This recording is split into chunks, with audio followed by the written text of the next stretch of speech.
Maya Chen stood outside the massive convention center and took a deep breath. The morning air was cold and crisp. She pulled her black blazer tighter around her small frame. Today was the biggest job fair in the city. Hundreds of companies were inside looking for new employees. Thousands of job seekers would walk through those doors hoping to find their next opportunity. Maya looked down at her reflection in the glass doors. She saw a young woman with dark hair pulled back in a simple ponytail. Her clothes were neat but not expensive. Her leather portfolio was old but well cared for. She looked professional but unremarkable. Just another face in the crowd. She walked through the entrance and immediately felt overwhelmed. The huge hall was packed with people. Bright banners hung from the ceiling advertising different companies. Long tables stretched across the floor with recruiters sitting behind them. Job seekers moved from booth to booth like shoppers at a market. The noise was incredible. Hundreds of conversations happening at once. Maya pulled out a small notebook where she had written down the companies she wanted to visit. She had researched each one carefully. She knew what positions they offered and what qualifications they wanted. She had prepared answers to common interview questions. She felt ready. The first booth belonged to a large technology company. The banner above it showed smiling people working at computers. The company was looking for project managers. Maya had experience managing teams, but she wondered if they would see it that way. She walked up to the table where a middle-aged man with gray hair was sitting. He was looking at his phone and barely glanced up when she approached. Maya waited politely for him to finish whatever he was doing.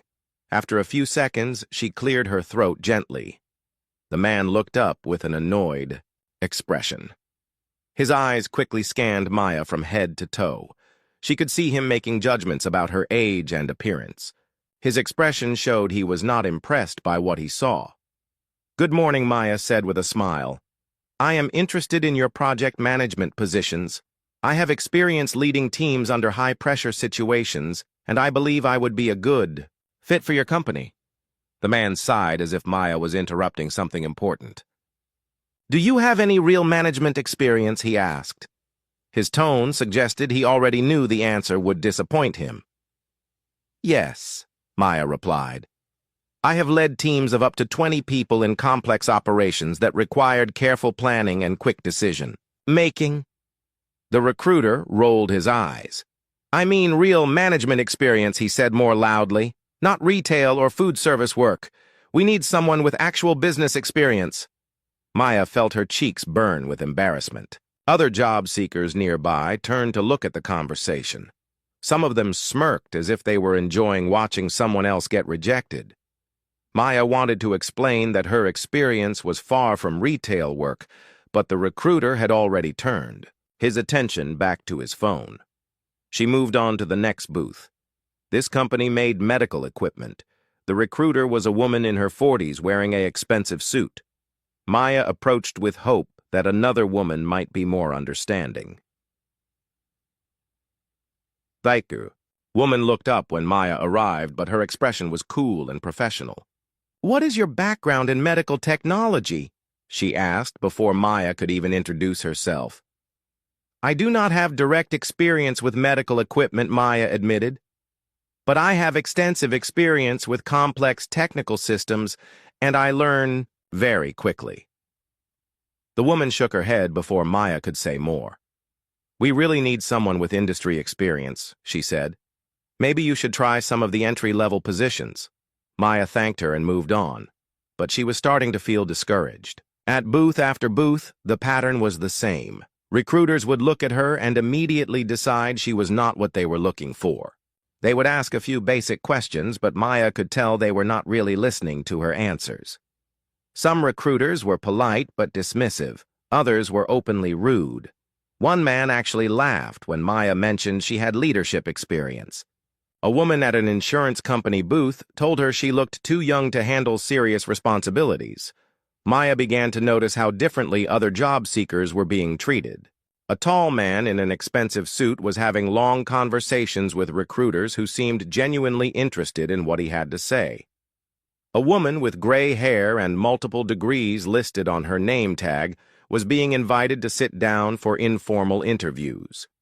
Meanwhile, Maya felt like she was invisible. Recruiters would look past her to see if someone more promising was waiting behind her. They would cut her off in the middle of sentences. Some would hand her a business card and tell her to apply online without really listening to what she had to say. The worst encounter happened at a booth for a defense contracting company. The recruiter was a large man with a military bearing. His name tag said Bob Morrison, and he had the confident air of someone who had been in the military himself. Maya approached his table with renewed hope. Surely someone with military background would understand that experience comes in many forms. She was wrong. Morrison looked her up and down with obvious skepticism. His expression suggested he found something amusing about her presence at his booth. Military experience, he asked in a tone that suggested the answer would be no. Yes, Maya replied quietly. I served for several years. Morrison actually started laughing. The sound was loud enough to attract attention from nearby booths. Other people turned to see what was so funny. Let me guess, he said, still chuckling. Administrative work, right maybe. Communications or supply chain. Maya felt anger rising in her chest, but she kept her voice calm and steady. Special operations, she said simply. This made Morrison laugh even harder. He slapped his hand on the table and looked around as if sharing a joke with the other recruiters nearby. Sure, sweetheart, he said in a mocking tone. And I am a Navy SEAL. The laughter from Morrison and a few other people made Maya feel smaller than she had felt all day. She was being humiliated in public by someone who should have understood better than anyone that service members come in all shapes and sizes. Maya stood perfectly still as the laughter continued around her.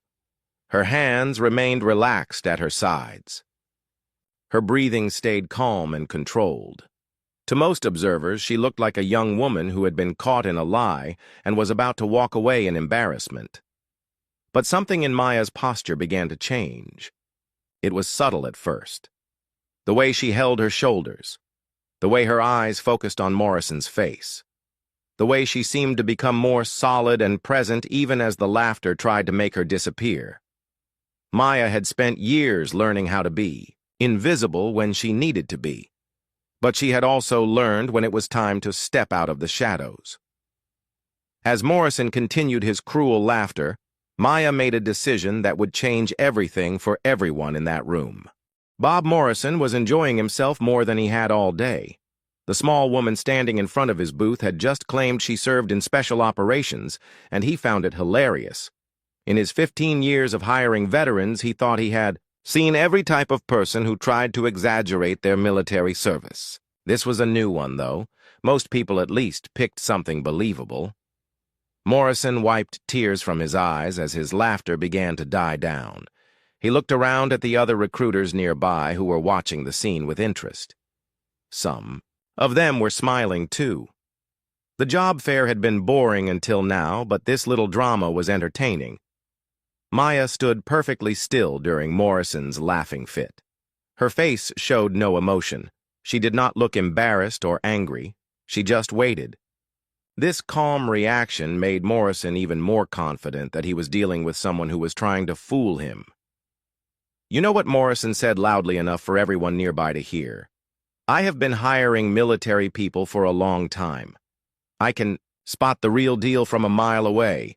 And sweetheart, you are definitely not the real deal. More people were gathering around now.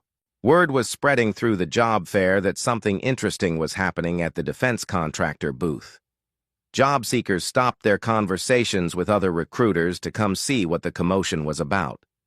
Morrison stood up from his chair to address the growing crowd. He was a big man, and when he stood, he towered over Maya. The size difference made the confrontation look even more dramatic. But you know what? Morrison continued, his voice carrying across the hall. I am feeling generous today. I will make you a deal. If you can tell me something about military operations that actually impresses me, I mean, really impresses me, I will personally review your application myself. The crowd murmured with excitement. This was better than any entertainment they had expected at a job fair. Someone pulled out their phone to record what was happening. Others whispered to friends who had not yet arrived at the scene. Morrison crossed his arms and grinned down at Maya. The crowd formed a semicircle around them, leaving Maya standing alone in the center facing Morrison. She looked very small, surrounded by all those people. "Come on," Morrison taunted. "Tell us about your special operations experience. What unit were you in? What was your specialty? Where did you serve?" Each question came with a challenging tone designed to expose what Morrison was certain would be lies or vague answers that anyone could have found on the internet. He had dealt with enough fake veterans to know all their tricks. A woman in the crowd whispered to her friend, "This should be good." A man nearby added, "She is about to get completely destroyed." The anticipation in the air was thick. Everyone was, waiting for Maya to either confess she had been lying or embarrass herself further with made-up stories. Maya said nothing. She stood in the center of the circle looking calmly at Morrison. Her silence made the crowd more excited. Some people started checking their phones to see if anyone was live streaming the confrontation. Morrison's grin grew wider. He was already preparing his next cutting remark about people who lied about their military service. He planned to turn this into a teaching moment about respect for real veterans. The crowd was eating it up, and he was enjoying being the center of attention. "What's wrong?" Morrison asked in a mocking voice. "Cat got your tongue. Or are you trying to remember which website you got your fake military facts from, the laughter from?" The crowd was louder now. Maya remained perfectly still in the center of it all. But something was changing. The way she stood began to shift slightly. Her feet moved into a different position. Her weight distributed differently. Her hands, which had been relaxed at her sides, adjusted their position just a fraction. Most people in the crowd did not notice these tiny changes. They were too focused on waiting for Maya to either run away in shame or make up some ridiculous story that Morrison could tear apart. But a few people in the crowd had military backgrounds themselves. They began to notice something different about Maya's posture. The silence stretched longer than anyone expected. Morrison's confident expression started to show just a hint of uncertainty. He had expected Maya to either flee or start making excuses by now. Her continued calm silence was not what he had planned for. Maya took a single small step forward. The movement was so subtle that many people missed it entirely, but it changed the entire dynamic of the confrontation. Suddenly, Maya did not look like a victim waiting to be humiliated. She looked like someone who was preparing to act. Morrison felt a small chill run down his spine, though he could not explain why. Nothing dramatic had happened. Maya had barely moved and had not said a word. But something in the air had shifted. The crowd sensed it too. The excited chatter died down. As people waited to see what would happen next, Maya's eyes never left Morrison's face. She studied him with the intensity of someone making important calculations. Her breathing remained steady and controlled. There was no sign of nervousness or fear. If anything, she seemed to be growing more focused and alert. Morrison tried to regain control of the situation. "Come on," he said, but his voice had lost some of its earlier confidence. "We do not have all day. Either tell us about your imaginary military career or admit you were making it all up." But even as he spoke, Morrison was beginning to realize that something was wrong with his assumptions. Real panic artists usually cracked under this kind of pressure. They made excuses or got angry or ran away. They did not stand perfectly still and stare at you with the kind of focus that Maya was showing. Maya opened her mouth to speak, and the entire crowd leaned forward to hear what she would say. Morrison braced himself for either lies or an admission of defeat. He was not prepared for what actually came out of her mouth. "Afghanistan," Maya said in a voice that was quiet but somehow carried clearly to every person in the crowd. 2019. The two words hung in the air like a thunderclap. Afghanistan. 2019. Maya's voice was still quiet, but something about the way she said those words made everyone in the crowd stop talking. Even Morrison's confident smile began to fade as he looked at the small woman standing in front of him. Maya continued speaking, and her voice carried a different quality now. It was still soft, but there was an edge to it that had not been there before. The kind of edge that came from someone who had seen things that most people could not imagine. Our target was a high-value Taliban commander, Maya said. Her words were precise and clear. He was hiding in a compound near the Pakistan border. Intelligence suggested heavy resistance, multiple escape routes, and civilian presence in the area. Morrison's mouth fell open slightly. This was not the vague internet research he had expected. Maya was speaking with the kind of specific detail that could only come from someone who had actually been there. The crowd began to lean in closer, trying to catch every word. We inserted at 0300 hours 6 kilometers out, Maya continued. The approach was through a valley that intelligence said was clear. But our advanced scout found evidence of recent activity. IED components, fresh vehicle tracks in the dirt. A few veterans in the crowd began to nod their heads. They recognized the language Maya was using, the way she referred to times and distances and procedures. This was not something you could learn from movies or books. Standard protocol would have been to abort the mission or call for backup, Maya said. Her eyes never left Morrison's face as she spoke. But the target had already slipped away from 3 previous operations. We had maybe a 4-hour window before sunrise would compromise our position. Morrison was no longer smiling at all. His face had gone pale, and he was staring at Maya with a mixture of shock and growing realization. This was not going the way he had planned. Not at all. Maya described how her team moved through the darkness using night vision equipment that most civilians had never heard of. She talked about radio protocols and tactical formations with the casual ease of someone who had used them countless times. Every detail rang true to the veterans in the crowd, who were beginning to understand that they were witnessing something extraordinary.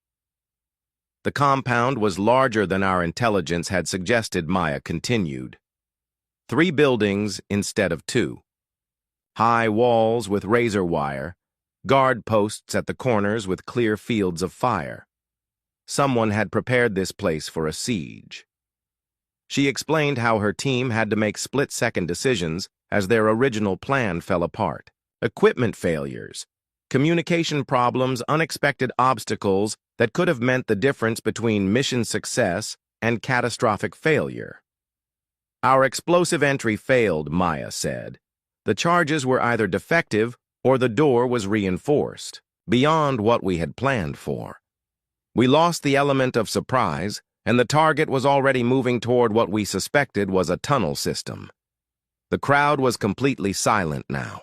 Even people who had no military background could tell that Maya was describing real events with the kind of detail that could not be faked. Her voice carried the weight of someone who had lived through these moments rather than read about them in a report. Morrison looked like he was struggling to process what he was hearing. In 15 years of hiring veterans, he had never encountered anyone who spoke about military operations with this level of specificity and authority. The casual way Maya referenced procedures and equipment that most people had never heard of was unmistakable. That is when everything got complicated, Maya said. Her voice dropped even lower, and the entire crowd strained to hear her words. The target was not alone in the compound. We discovered that what we thought was a safe house was actually something much worse. A woman in the crowd whispered, "What does she mean?" Morrison shushed her harshly. He was hanging on Maya's every word, now completely absorbed in the story she was telling. Maya described tactical decisions that had to be made in seconds. Life or death choices that would affect not just her team, but potentially thousands of innocent people. She spoke about courage and sacrifice with the quiet authority of someone who had seen both up close. The mission parameters changed, Maya continued. What started as a capture operation became something else entirely when we discovered the compound was not just a safe house. It was a training facility for suicide bombers, and there were American hostages inside. Several people in the crowd gasped. This was not what they had expected when they gathered to watch someone get humiliated. This was something else entirely. Something that was making everyone reassess everything they thought they knew about the quiet young woman in the center of their circle.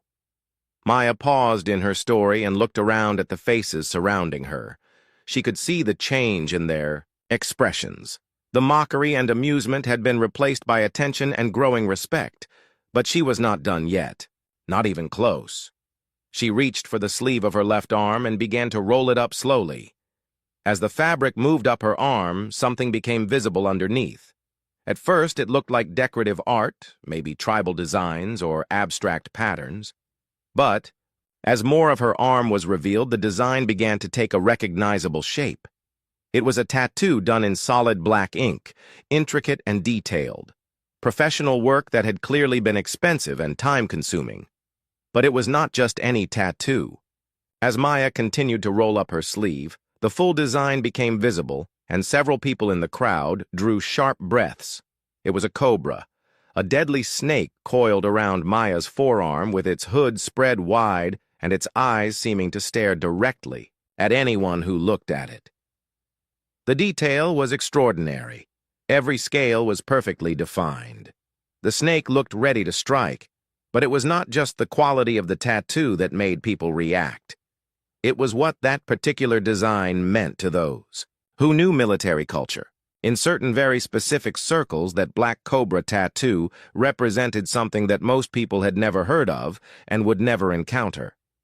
Morrison's face had gone completely white. His hands were shaking slightly as he stared at Maya's arm. Other veterans in the crowd were pointing and whispering to each other.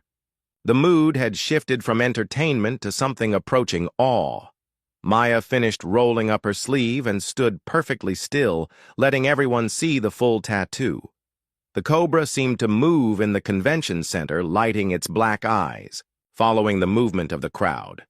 Below the snake were small numbers tattooed in military-style font. Unit Morrison asked, in a voice that was barely above a whisper. The confident recruiter who had been laughing just minutes before was gone, completely. Maya looked directly at Morrison as she answered his whispered question. Her voice was calm and steady, but the words she spoke hit the crowd like a physical blow. Special Activities Division, she said clearly. Paramilitary Operations Officer. The effect was immediate and dramatic. Several veterans in the crowd stepped back as if they had been pushed. Others moved closer, trying to get a better look at the tattoo that had just changed everything. Someone dropped their coffee cup and it shattered on the floor, but nobody paid attention to the noise. Morrison sat down heavily in his chair. His face was no longer just pale, it was gray.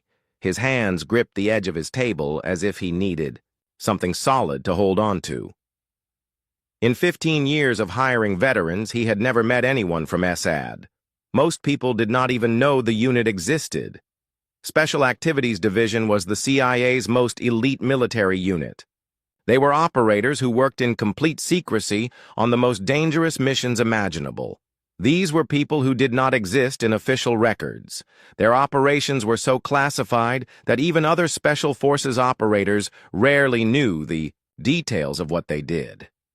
The crowd was buzzing with whispers and excited conversations. People were pulling out their phones to look up information about Assad. Others were trying to take pictures of Maya's tattoo. The job fair around them had essentially stopped as word spread about what was happening at Morrison's booth. Maya watched the chaos around her with mixed feelings. She had never wanted this kind of attention. Her years in Assad had taught her the value of blending in, of being underestimated. Now that was gone forever. A man who had been standing at the back of the crowd pushed his way forward. He was older, maybe in his 60s, with gray hair and the bearing of someone who had spent serious time in the military. When he got close enough to see Maya's tattoo clearly, he stopped and slowly came to attention. "Ma'am," he said with genuine respect, "thank you for your service." Other veterans in the crowd began to follow his example. One by one, they stepped forward to acknowledge Maya with the kind of respect that was reserved for only the most elite operators. The woman who had been mocking her earlier looked mortified and tried to disappear into the crowd, but Maya was not enjoying the attention. She could see people at other booths pointing in her direction.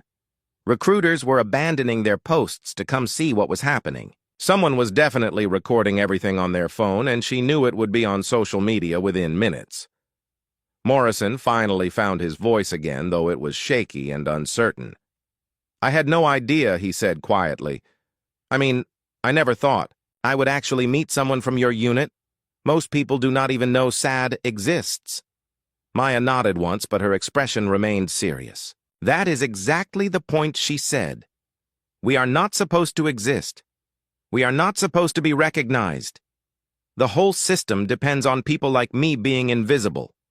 The crowd fell silent again as Maya continued speaking.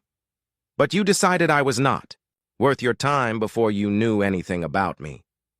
You looked at me and saw someone you could dismiss, someone you could laugh at. You never bothered to find out who I really was." Morrison's face burned with shame. "You are absolutely right," he said. "I was completely wrong, and I apologize. I let my assumptions cloud my judgment." Maya studied his face for a moment, then nodded. "Your apology is accepted," she said. "But the problem is bigger than just you. Everyone here made the same mistake. They saw what they expected to see instead of looking at what was actually in front of them." She gestured to the crowd around them. "How many other people did you dismiss today? How many qualified candidates did you overlook because they did not fit your idea of what success looks like?" The question hung in the air, and Maya could see several recruiters in the crowd shifting uncomfortably. She had hit a nerve, and everyone knew it.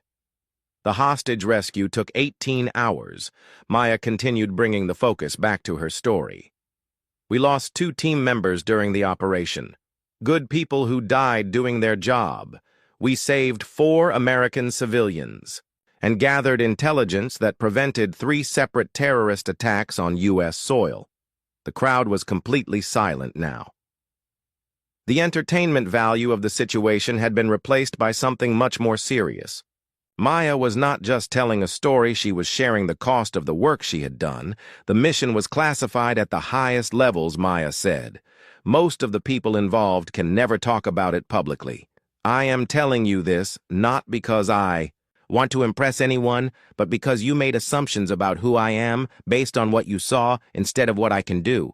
She rolled her sleeve back down, covering the Cobra tattoo.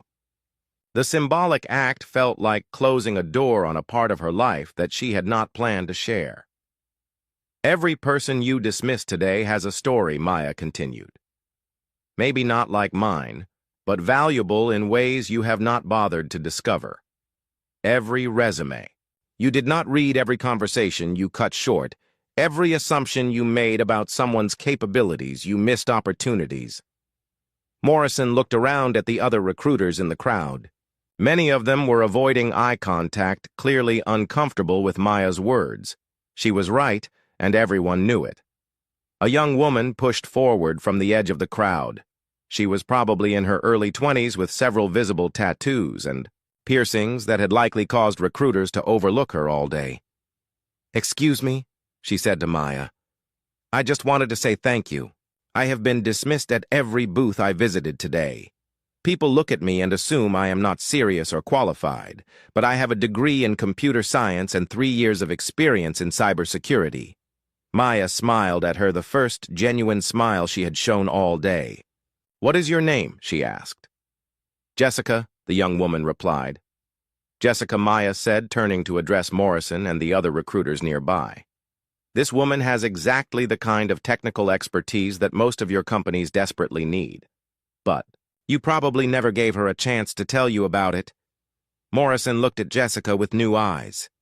"You are right," he said slowly. "I probably would have made the same mistake with her that I made with you. Other recruiters in the crowd began to look around with different perspectives. They were starting to see the job fair through Maya's eyes. How many qualified people had they dismissed because of unconscious biases? How many opportunities had they missed? Maya could see the change happening around her. The revelation of her background had done more than just prove her own qualifications. It had forced everyone to question their assumptions about all the other job seekers they had encountered. The crowd began to disperse slowly as people processed what they had witnessed. Some recruiters approached Jessica and other previously overlooked candidates with new interest. Others went back to their booths with a different mindset about the people they would meet for the rest of the day. Morrison stood up and extended his hand to Maya. "I would like to offer you a position as a senior security consultant," he said. "The salary and benefits package would reflect the elite level of experience you bring to our company." Maya shook his hand, but her expression remained thoughtful. "I appreciate the offer," she said, "but I have some conditions." Morrison looked at Maya with curiosity and concern. After the dramatic revelation of her background, he was prepared to agree to almost anything she might ask for. "What conditions?" he asked. Maya glanced around at the crowd that was still gathered. Around them, though, some people were beginning to drift back to their job-searching activities. "I want you to implement changes in how you evaluate candidates," she said. "Real changes, not just promises that you will try to do better." Morrison nodded, eagerly. "Of course," he said. "What specifically do you have in mind?" Maya had clearly thought about this before. First, she said all resumes get reviewed by someone before any face-to-face interviews. No more snap judgments based on appearance or first impressions. Second, you need to train your recruiters on unconscious bias. Third, you need to track your hiring data to see if certain groups of people are being systematically excluded. These were not unreasonable requests, but Morrison could see they would require significant changes to his company's hiring process. It would mean more time, more training, and more oversight. But after what had just happened, he was not in a position to argue. "Done," he said without hesitation. "Anything else?" Maya pointed to Jessica, who was still standing nearby listening to the conversation. "I want her to get a fair interview for any cybersecurity positions you have available, and I want you to review the applications of everyone you dismissed today without really considering them." Morrison looked at Jessica and several other job seekers who had been overlooked earlier in the day. The shame on his face was clear. "You are right," he said. "We probably missed a lot of qualified people." But Maya was not finished. She could see that other recruiters were listening to her conversation with Morrison, and she wanted to make sure her message reached as many people as possible. "The problem is not just about military veterans," she said loudly enough for everyone nearby to hear. "It is about anyone who does not fit the traditional image of success, women in male-dominated fields, older workers who get dismissed as out of touch, young people who get seen as inexperienced, people with disabilities who never get a chance to show what they can do." The crowd that had gathered around Maya and Morrison was growing again as people heard her speaking. Other job seekers were drawn by the hope that someone was finally addressing the problems they had been experiencing all day. A man in his 50s pushed forward from the crowd. He had been looking for work for 8 months after being laid off from his engineering job. Every recruiter had told him he was overqualified for entry-level positions but underqualified for senior roles. It was a catch-22 that seemed designed to keep him unemployed. "She is absolutely right," he said. "I have 25 years of experience, but everyone assumes I am too expensive or too set in my ways to be worth hiring." Maya nodded at him. "What is your name?" she asked. "David," he replied. "David has exactly the kind of experience that most companies say they want," Maya said to the recruiters in the crowd. "But somehow, when that experience comes in a package that costs more or challenges assumptions about age and flexibility, it becomes a liability instead of an asset." Other job seekers began to speak up, sharing their own experiences of being dismissed or overlooked. The job fair was turning into an impromptu discussion about hiring bias and employment discrimination. A woman with a visible disability talked about how recruiters focused on her wheelchair instead of her qualifications. A man, with a heavy accent, described how people assumed he could not communicate effectively despite his advanced degrees. A young woman fresh out of college explained how she was told she needed experience but could never get hired to gain that experience. Maya listened to each story with the same focused attention she had given to Morrison's challenge. She could see patterns in what people were describing, the same unconscious biases playing out over and over again in different ways. Morrison was listening too, and his discomfort was growing with each new story. He was beginning to realize that his treatment of Maya was not an isolated incident, but part of a much larger problem. "I had no idea it was this widespread," he said quietly to Maya. Maya looked at him with something that might have been sympathy. "Most people do not see it because it does not affect them directly," she said, "but it affects millions of workers who never get a fair chance to demonstrate their abilities." The conversation was interrupted by the arrival of several reporters who had gotten word that something newsworthy was happening at the job fair. They pushed through the crowd with cameras and microphones trying to get to Maya. "Excuse me," one of them called out. "We heard there was a CIA operative here. Can we get an interview?" Maya's expression immediately became guarded. She had not wanted. This kind of public attention and the arrival of the media made everything more complicated. Her years of training told her to avoid cameras and publicity at all costs. No interviews, she said firmly, no photographs, no social media posts about my identity or background, but the damage was already done. People in the crowd were still holding their phones, and Maya knew that images of her tattoo and details about her military service were already spreading online. Her carefully maintained anonymity was disappearing by the minute. Morrison stepped forward to help shield Maya from the reporters. "This woman deserves privacy and respect," he announced. "Anyone who publishes information about her without her consent will be banned from our company's future recruitment events." Other recruiters began to follow Morrison's lead, creating a barrier between Maya and the media. It was a small gesture, but it showed that at least some people understood the seriousness of the situation. Maya appreciated their help, but she knew it was too late to completely control the story. The best she could do now was try to shape the narrative in a way that might help other job seekers who faced similar challenges. "If you want a story," she said to the reporters, "here is your story. Thousands of qualified workers are being overlooked every day because of unconscious bias and outdated hiring practices. That is the real news here." She gestured to the crowd of job seekers around her. "These people have skills and experience and dedication, but they are being judged on irrelevant factors instead of their ability to do the job. That is what you should be writing about."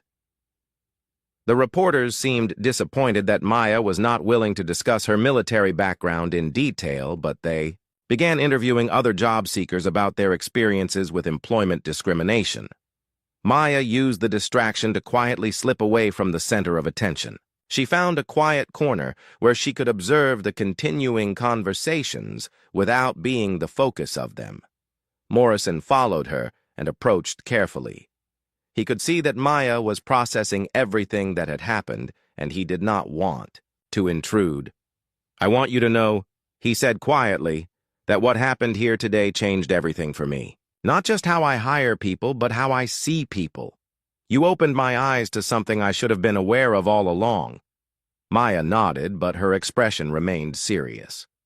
"The question is what you do with that awareness," she said. "Change is hard, and it requires constant effort. It is easy to have good intentions, but much harder to follow through with meaningful action." Morrison understood that Maya was testing his commitment. Words were cheap, but real change would require sustained effort over months and years. "I understand," he said. "And I want you to know that your conditions for employment are just the beginning. I am going to make sure our company becomes a model for fair and inclusive hiring practices." Maya studied his face, trying to determine if his commitment was genuine. She had learned to read people during her years in military service, and Morrison seemed sincere in his desire to change. "All right," she said finally. "Let us talk about the details of that job offer." 3 months later, Maya Chen sat in her new office looking out at the city skyline. The job with Morrison's defense contracting company had turned out better than she had expected. She was leading a team of security consultants and working on projects that used her unique skills and experience. More importantly, the company had followed through on their promises about changing their hiring practices. Maya's phone buzzed with a text message from Jessica, the young cybersecurity expert. She had met at the job fair. The message included a photo of Jessica at her new desk at a major technology company. "Got the job thanks to you," the message read. "They actually listened to what I had to say instead of judging me by my appearance." Maya smiled as she typed back, her congratulations. Jessica was one of dozens of people who had reached out to her over the past few months. The story of what happened at the job fair had spread despite Maya's attempts to avoid publicity. She had become an accidental spokesperson for fair hiring practices. Morrison knocked on Maya's office door and waited for permission to enter. Over the past 3 months, their working relationship had evolved from awkward to respectful to genuinely collaborative. He had proven his commitment to change through actions, not just words. "I wanted to update you on our hiring statistics," he said as he sat down across from her desk. "Since we implemented your recommended changes, we have increased diversity in our new hires by 40%. More importantly, our employee satisfaction scores have gone up and our turnover rate has gone down." Maya nodded approvingly. "Those are good numbers," she said. "But what about the other companies that were at the job fair? Have they made similar changes?" Morrison's expression became more serious. "Some have," he said. The media attention from that day forced a lot of companies to examine their practices, but others went back to business as usual once the publicity died down. Maya had expected this. Real change was difficult and required sustained effort. It was easier for companies to make public statements about diversity and inclusion than to actually change their behavior. "There is something else," Morrison continued. "I got a call from the organization that runs the job fair. They want to invite you to speak at their next event about unconscious bias in hiring. They are calling it a keynote address." Maya felt conflicted about the invitation. Part of her wanted to avoid any more public attention. Her years in special operations had taught her the value of staying in the shadows. But another part of her recognized that she had a platform now that could help other people who faced the same challenges she had experienced. "What would you recommend?" she asked Morrison. Morrison considered the question carefully. "I think you could help a lot of people," he said. "But I also understand if you want to maintain your privacy. The choice should be yours." Maya walked to her office window and looked down at the busy street below. She could see people hurrying to work, people looking for work, people whose talents and abilities were being overlooked because of other people's assumptions and biases. Her phone buzzed again with another message, this time from David, the older engineer she had met at the job fair. He had found work at a company that valued his experience instead of seeing his age as a liability. The message thanked her for speaking up and encouraging people to look beyond surface appearances. Maya made her decision. "I will do the keynote," she told Morrison. "But I have conditions." Morrison smiled. "Of course you do," he said. "What do you need?" "First," Maya said, "I want to bring some of the other job seekers from that day with me.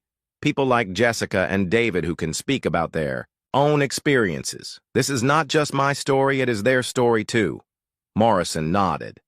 "That makes sense," he said. "What else?" "I want the focus to be on practical solutions, not just awareness," Maya continued. "Companies need specific tools and strategies they can implement, not just inspiration speeches about doing better." Morrison was taking notes. "Agreed," he said. "Anything else?" Maya thought for a moment. I want follow-up, she said. Companies that attend should commit to tracking their hiring data and reporting on their progress. Otherwise, it is just another feel-good event that changes nothing. Morrison finished writing and looked up at Maya. These are all reasonable requests, he said. I think the organizers will agree to your conditions. Maya returned to her desk and opened her laptop. She had been working on a presentation about hiring bias for weeks, knowing that she would eventually be asked to speak publicly about her experiences. The presentation included research data case studies and specific recommendations that companies could implement immediately. But Maya also knew that facts and statistics would not be enough to change minds. People needed to understand the human cost of their biases. They needed to hear stories from real people whose lives had been affected by unfair hiring practices. Over the next few weeks, Maya contacted dozens of job seekers she had met at various networking events and job fairs. She invited them to share their stories, and several agreed to participate in the keynote presentation. There was Maria, a software engineer whose Spanish accent had caused recruiters to assume she was not technically qualified despite her advanced degree from MIT. There was James, a veteran with PTSD who had been passed over for jobs because employers feared he would be unstable or unreliable. There was Karen, a woman in her 50s, who had been told she was not a good cultural fit for companies that wanted younger employees. Each person Maya contacted had a different story, but they all shared the common experience of being judged by irrelevant characteristics instead of their qualifications and abilities. Maya also reached out to recruiters and hiring managers who had changed their practices after witnessing or hearing about what happened at the job fair. She wanted to include their perspectives on how to implement more fair and effective hiring processes. The response was overwhelming. Maya received emails and calls from people across the country who had experienced similar challenges or who wanted to learn how to create more inclusive workplaces. She realized that the conversation she had started at the job fair had touched on issues that affected millions of people. 2 weeks before the keynote presentation, Maya received an unexpected visitor at her office. It was Bob Morrison, but not the same man who had challenged her at the job fair. This Morrison looked tired but determined. He had clearly been working hard to change his company's culture. I wanted to thank you, he said, as he sat down in Maya's office. Not just for taking the job here, but for holding me accountable. I have learned more about myself and about leadership in the past 3 months than I learned in the previous 15 years. Maya studied his face. He seemed sincere, but she had learned to be cautious about people's motivations. What have you learned? She asked. Morrison thought carefully before answering. I learned that confidence without curiosity is just arrogance, he said.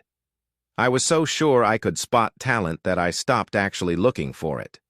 I let my assumptions do the work instead of engaging with people as individuals. Maya nodded. That is a good start, she said. But learning is not the same as changing. What are you doing differently? Morrison pulled out his phone and showed Maya some data.